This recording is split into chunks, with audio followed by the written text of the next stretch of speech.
Hello, I'm Jimmy D'Angelo, and today I'm going to speak to you about a purpose that I believe in, and I think a lot of people should start believing in. And the purpose is should college athletes be paid for being part of a sports team? And the argument of athletes shouldn't be paid shouldn't be a thing.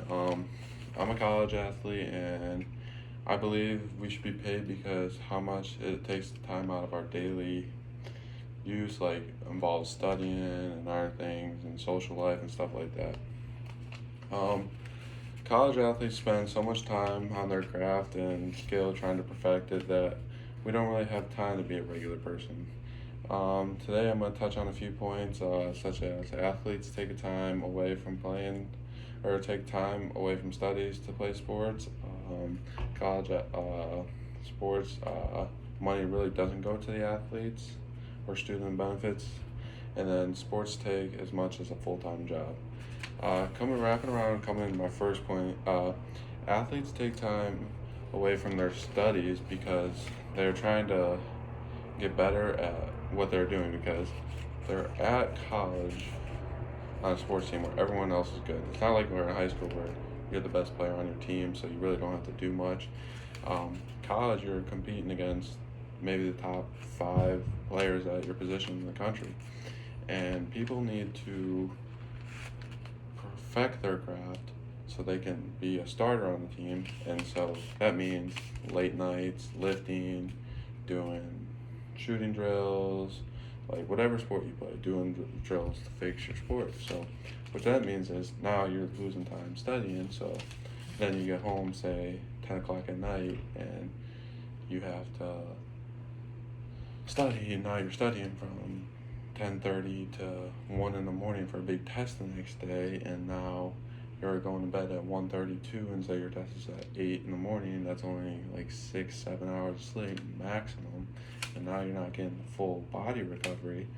So I think having that right there, I mean, that's like a huge thing. I mean, they take so much time in the daily use, like where there's not enough time in a day where an athlete could study because you got practice from maybe 2 to 4, and then you got lifting from 5 to 6, and then maybe you have to get your extra work in on 6 to 7, 8 to 9, 9 to 10, 9 to 11, 12, and then you're going to class from 8 in the morning to 12 in the afternoon, and then you eat from 12 to 1, and maybe you get a little study in there, but not much. I mean, that's only an hour of study. But coming into my next point, the money that the college athletes bring in doesn't really necessarily go back to them all that much. I mean, most of that money right there kind of goes to the administration or the coaches.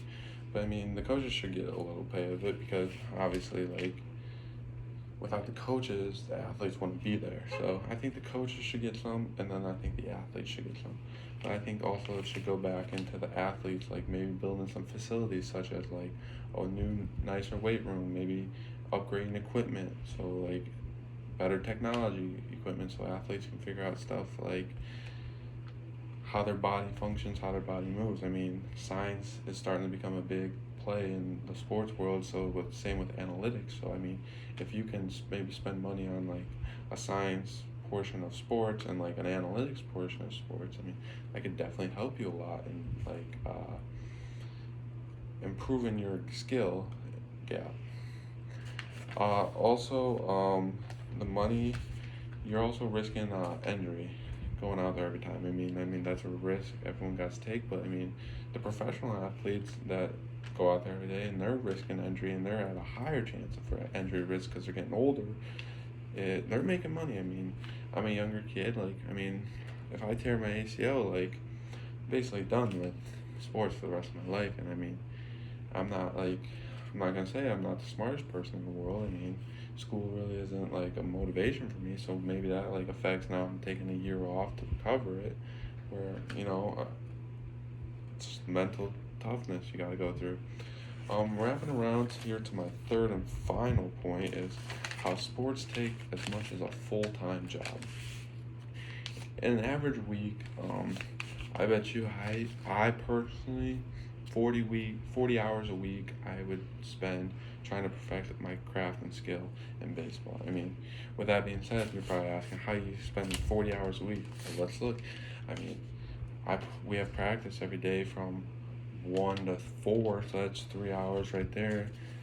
And then, I mean, we practice every Monday through Saturday, so from 1 to 4, and then I got lifting from 5 to 7 every night, and then now I come back home and now I gotta do my own stuff. So then maybe I go back and lift again because I maybe didn't get all my lifts done in the time or what I needed to figure out.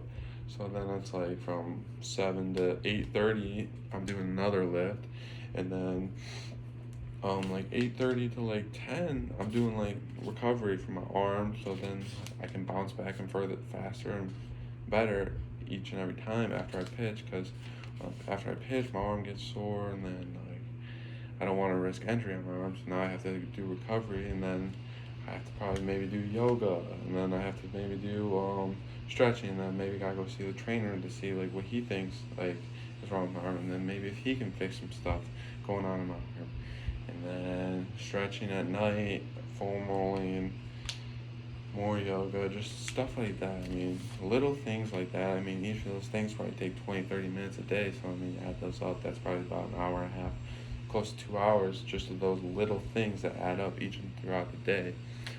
So that's why I think we should be paid, because we don't like have time. Like if I had time, like I can't work a full-time job, like, or a half-time job, because then I'm not committed to my team, and then I'm letting my team down because I'm not committed enough to it, and then I feel like I'm putting my team at a loss. I'm putting my team at a disadvantage because I'm out here trying to do a full-time job, so then I'm not recovering enough, so then when I'm not recovering enough, then I'm not at my peak performance every time I go out there, so then the only people that are losing out on it are my teammates, so like why would I want to do that to my teammates?